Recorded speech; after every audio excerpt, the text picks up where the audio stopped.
in fraud.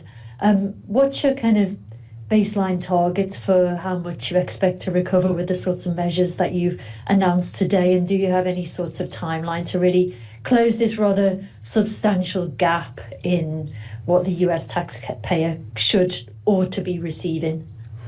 Well, because of the gross incompetence by the Waltz administration and the lack of leadership, we are just putting all that together now. But as I just said to the previous question, all entities in the administration will be pursuing this so that we can get the biggest recoveries possible, and we will see. And we are going to leave no stone unturned, whether it was fraudulent real estate, whether it is money that has been wired overseas. We will be tracking it to the Middle East and East Africa. This is why Treasury is involved. This is what we do.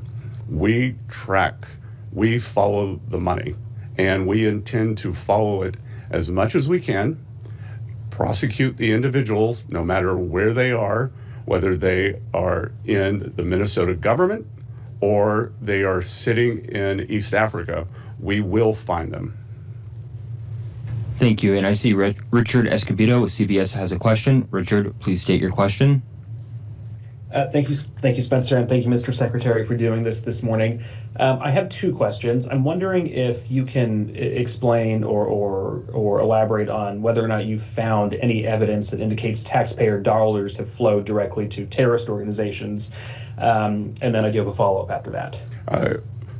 Given the geographic proximity and the wires to East Africa, we are in the middle of investigations, and what we have found is highly concerning. I cannot talk about ongoing investigations, but think of the absurdity. Think of the absurdity of money being wired from Minnesota by these individuals that could have come from government programs or from excess benefits.